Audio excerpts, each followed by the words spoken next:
think we're ready to sample some songs now. Yeah. So, we will now be listening to little snippets of these songs from Subconsciously Conscious, the first Church Burglars album. Yeah. We've talked a bit about its inception. Mm-hmm. Now it's time to actually hear some of the songs. Before we listen to it, I'll explain why it's part one and part two. Mm-hmm. The song Subconsciously Conscious, the title tracks, plural, is part one and part two. It wasn't originally gonna be two parts, but making like an 8-minute pretentious art rock song was just a little too pretentious art rocky for me. So I said, we'll make it part one, part two. I don't know if that makes it more pretentious or less pretentious, but that's why it's two parts, because it has that yin and yang feel sonically, and I like that about the song. It really conveys the message of the song, so that's why it's two parts.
Kicks off with this song, and there's that like minute of space noise. Mm-hmm. Explain the purpose of including that. To me, because I like listening to albums front to back, I tend to not listen unless it's an album I've heard several times. I don't really listen to I won't put on an album unless I can listen to it the whole way through. Because to me, it's a completed work, and I want to give it that listen and be able to see it as a completed work and experience it the way the artist takes time to put together. Like, the songs aren't just thrown together in any old track list and be like, well, I guess we'll fucking put Distant Memory number 3 and we'll put Breathe at the end. Like, these songs are here for a reason, and so the minute of space noise is to tune the listener's ears and get them to listen, I guess. Because when I listen to an album, I'll take time to tune my ears to whatever sound source I'm using. So if it's headphones, I'll listen to a couple different songs just to get used to the EQ balance of the headphones. If it's speaker, I'll listen to something on the speaker just to get a sense of the highs and lows, the mid-range. So I'm not taking time out of the listening of a work to get adjusted to that. So I'll usually listen to a song that I know, and then that'll give me a sense of like what I guess I'm listening to, if that makes sense. So there's the preparation for what is to come. Mm-hmm. What feeling do you hope that this evokes in the listener? Sort of preparation, I guess. Like, I would hope and like and enjoy if people listen to this album the way you would approach a prayer or a tarot reading or something like that, because granted I'm a little biased 'cause it's my own work, but I feel like, it's done that for me. It's given me clarity for a lot of things. It's very self-reflecting piece of work for me, and I know a couple people that have listened to it and been like, yeah, man, like I experienced something when I listened to it, and that's what I hope to do. Is I'm hoping to create an experience, and that's why the first minute of the first track is just space noise, because the people who just want to kind of skim through it, get a taste of everything, it's okay, because like I'm not opposed to people just like putting on their favorite songs and that's that, but this there's a mix of like pretentious art rock and just like, I guess, fun rock and roll, but the I guess pretentious art rock I want people to actually listen to. Like Subconsciously Conscious 1 and 2 is something I want people to actually listen to lyrically. Other songs like Fairy Tale Ending and Breathe, I want people to really listen to. And ideally he wants people to listen to every song, but like some songs just have deeper meaning than others, and that's, I guess, why there's just a minute of space noise, because it's just the people who aren't into that can just skip it. Like I'm I guess intuitively letting them know that like this is a song to really listen to. It's going to be a minute of just space noise at the beginning before the song even starts. If that ain't for you, that's okay. Just skip to the next one, which is Conscious Part 2, which just starts wailing. Mm-hmm. So the people who want to hear like the real, quote-unquote, real songs, like that's what they do. They just skip it, and then Part 2 starts off with a bang. So they're in. Taking advantage of the ADHD epidemic, I see. Yeah, and also, like, I like to listen to music with my eyes closed, and that's why in Part 1, the guitar moves around a lot at the beginning, and the synths and all the layers move around, because part of that, too, is, like, the tuning of the ears.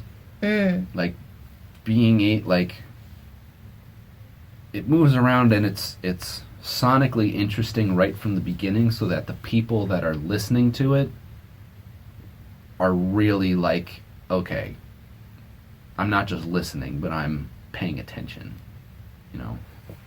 Mm-hmm. How did you record the space part? What are we hearing? It's an A. The note is an A in different registers, and I think it might be the A minor chord. I don't even know if it's the whole chord or just an A, but it's just different synths that just come stock in GarageBand. I just use I didn't even have a proper MIDI keyboard, but you can pull up a keyboard in the software, then use your computer keyboard to like plug in the notes. Interesting. And so I did that. Just a lot of hours of finding the right sound, I guess, because sounds take up different sonic space, and so I was trying to find ones that didn't all fit in like the same space in the headphone or the speaker. So some of them are wider, some of them are further away sonically with like more reverb, more quote-unquote room sound, even though it's all digital. And some of them are much closer, and that's to add depth and add that dimension. And like kind of create a 3D kind of space. Interesting. So you didn't have an actual keyboard or anything? Yeah, for it didn't have the like album? a piano keyboard or anything. No. Interesting. I think So, okay. I know that you had real drums, not electric drums. Yeah. For this. Yeah. You had a guitar, obviously. Bass, you also Yeah. had that. Yeah. So, is it just the keys that's just kind of... Yeah, I think so. Yeah. Okay, Yeah. interesting. The only thing that's real piano is Fairy Tale Ending. Okay. But it's also not real piano, it's MIDI piano. I think I used the same stem of a piano track from when I was recording in Boston with Ricardo. I used the same... Because he sent me all the stems and everything, so I had that blueprint to kind of work off of.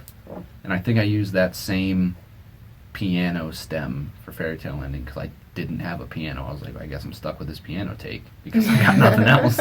Now, a lot of music snobs would be like, oh, you use your computer keyboard for that? Mm-hmm. It's cheating. Meh, meh, meh. Yeah. Do you... I guess... To that, I'd say fucking donate to the Patreon then so I can spend $6,000 on a recording studio and a piano. Like, I don't got the money to record a real piano. So, I guess what my question is, how do you feel about the increasingly common integration of technology with music? I love it. Yeah. I really do love it. I like when the technology is used in addition to quote-unquote real talent. It's supplementary. Not even supplementary, but it's really an instrument of its own. Like, I couldn't get the synth sounds I had in part 1 without the technology. Like, yeah, there's real analog synths, but they each cost like $4,000 a piece, and there's like, I think 10 or something on the song, and a bunch of songs with different synths in the background, and I didn't have to go through like wiring up all the different synths and all that, and the cost of that would have been ridiculous. And so I like the technology because it's cheaper and anyone can do it. It's still me playing. It's still not quantized at all, which was the frustrating part, playing it on like a computer keyboard and not being able to quantize it. But it adds a different feel, I guess. In a way, that is kind of impressive, though. Yeah, it's different.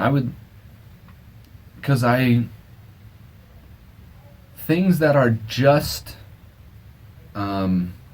quote-unquote real instruments, or just, quote-unquote digital instruments, don't sound finished to me. It has to be like a happy medium. Yeah, because when I hear a song, like, a great example is, like, all of Kanye West's work could be filled out with real drums and real guitars. Not replacing anything. Like, leave everything that's already there, but now get a real band to play on top of it, in addition to all the stuff that's already there. You just get more sound. Like, there's room for it because the digital instruments take up different space than the real instruments. And it's the same thing when I listen to, like, Appetite for Destruction. Like, there's room for digital instruments on there because they take up a different space.